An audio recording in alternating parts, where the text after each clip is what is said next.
Ce petit rire nerveux, c'est ce que je n'arrive pas à oublier, bien plus que le bruit sourd de ma femme enceinte dévalant les 14 marches de l'escalier en chêne massif, plus que son cri coupé net lorsque sa tête a heurté le palier.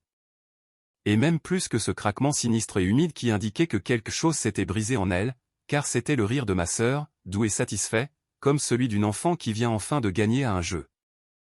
Oups, c'est ce que Manon a dit alors que ma femme, Hélène, gisait recroquevillée au bas de l'escalier, une mare de sang se formant sous sa tête, ses mains agrippées à son ventre de 8 mois, oups, comme si elle avait renversé du lait au lieu d'avoir potentiellement tué ma famille. Je m'appelle Marc Dubois et je vais vous raconter comment un seul mot a détruit toute ma famille, mais d'abord, vous devez comprendre pourquoi je n'étais pas là quand c'est arrivé. Pourquoi j'ai fait confiance aux mauvaises personnes et pourquoi la caméra espion que j'avais cachée dans le détecteur de fumée du couloir allait devenir l'achat le plus important de ma vie. 6 mois plus tôt, Hélène et moi avions annoncé sa grossesse lors du déjeuner dominical chez mes parents, dans leur salle à manger aux meubles en merisier imprégné de jugement, où un silence de mort s'était installé. On pouvait entendre le tic-tac de l'horloge comptoise alors que ma mère posait son verre de vin avec une précision délibérée avant de dire « c'est inattendu », avec ce sourire crispé qui lui barrait le visage comme une cicatrice. Nous étions mariés depuis 3 ans, nous avions tous les deux de bonnes situations, Hélène comme infirmière puéricultrice et moi comme ingénieur informatique, nous avions acheté un pavillon en banlieue, économisé de l'argent et tout fait dans les règles. Mais aux yeux de ma famille très conservatrice, nous avions commis un péché impardonnable, nous avions réussi sans eux. Manon, ma sœur cadette, était la préférée de la famille depuis sa naissance, et pendant que j'étudiais en classe préparatoire, elle faisait la fête, pendant que je travaillais, elle dépensait, et à 28 ans, elle vivait toujours chez papa et maman dans le 16e arrondissement. Utilisait encore les cartes bancaires de notre père et croyait toujours que le monde lui devait tout simplement parce qu'elle avait été un joli bébé. La voix de Manon dégoulinait de poison édulcoré par une fausse inquiétude lorsqu'elle a dit que la carrière d'Hélène se passait si bien et qu'il semblait égoïste de tout gâcher pour un parasite, ce à quoi j'ai répliqué sèchement. Mais elle a insisté en disant qu'elle ne faisait que dire tout haut ce que tout le monde pensait tout bas, ajoutant que nous avions déjà à peine de temps pour eux et que maintenant nous allions disparaître complètement dans notre petite bulle familiale parfaite. Ma mère a alors touché la main de Manon en disant qu'elle n'avait pas tort, que la famille devait passer avant tout, la vraie famille, et c'est là que j'aurais dû le voir, la façon dont il regardait le ventre encore plat d'Hélène avec dégoût. La façon dont les doigts de Manon se resserraient sur son couteau à viande, la façon dont mon père fuyait mon regard, mais j'étais trop heureux pour remarquer l'orage qui se préparait. Les incidents ont commencé petit à petit, Manon bousculait accidentellement Hélène lors des réunions de famille, ma mère servait des plats qu'Hélène ne pouvait pas manger enceinte, comme des fromages au lait cru ou de la charcuterie, puis jouait les offensés quand elle refusait poliment. Et mon père a commencé à faire des commentaires sur le coût exorbitant des enfants, sur la façon dont il ruinait les mariages et détruisait le corps des femmes.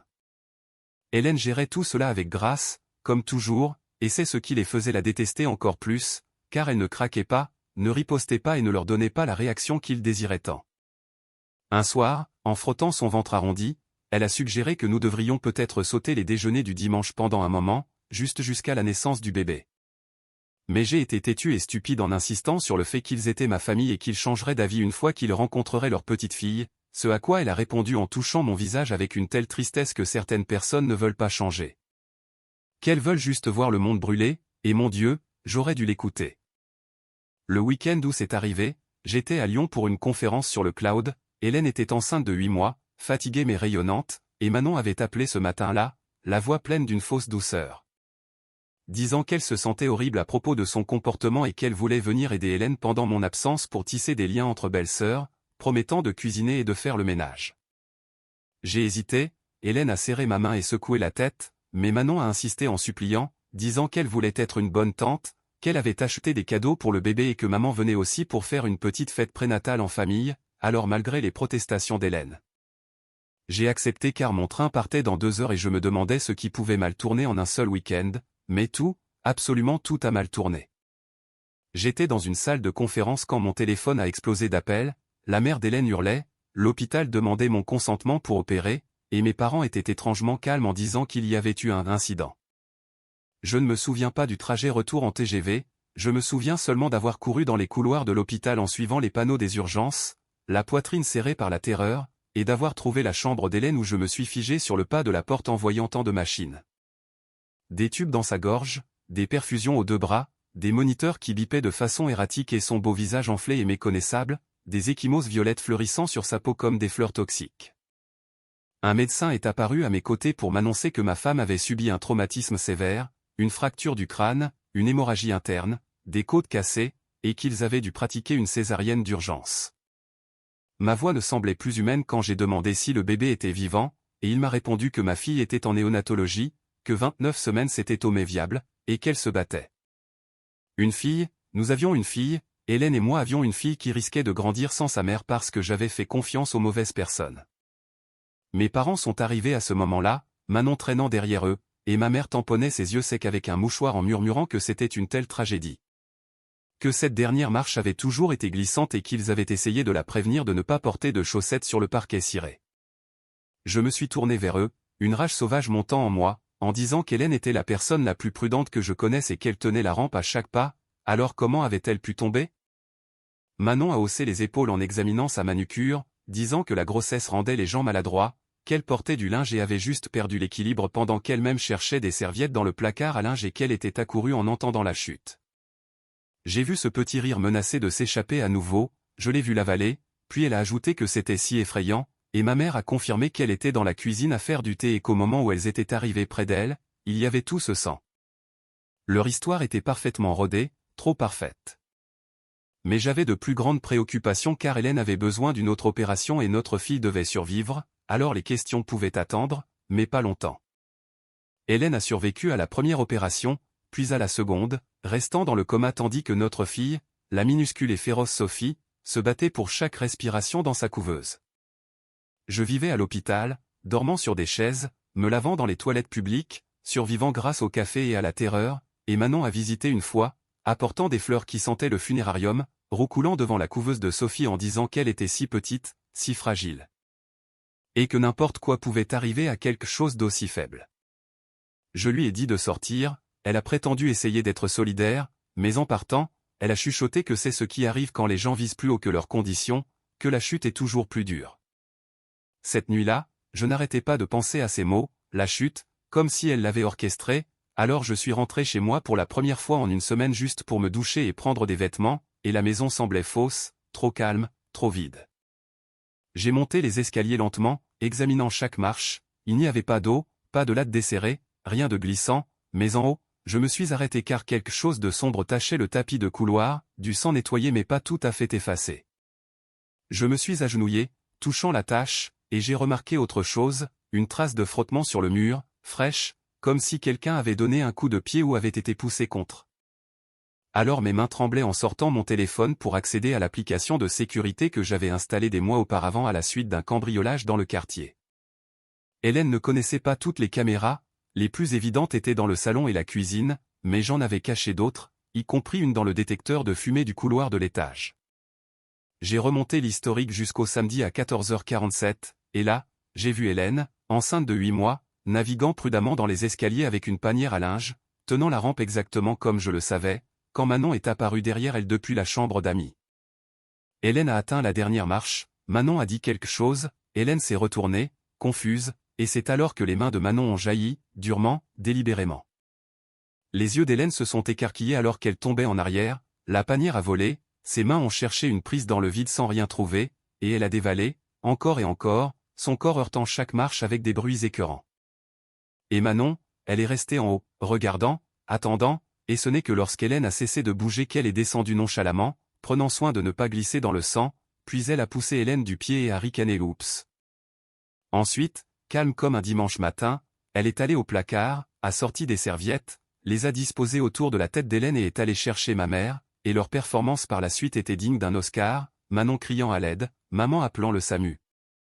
Toutes deux pleurant et se réconfortant, jouant les témoins traumatisés. J'ai vomi dans l'évier de la cuisine, puis j'ai appelé la police. L'arrestation a eu lieu lors d'un autre déjeuner dominical où j'avais insisté pour être présent, disant à mes parents que j'avais besoin du soutien de la famille, et ils m'ont cru parce qu'ils ont toujours cru à leurs propres mensonges. Nous étions à la moitié du rôti de maman quand la sonnette a retenti, j'ai dit que j'allais ouvrir, et 2 inspecteurs accompagnés de 4 agents en uniforme se tenaient sur le perron.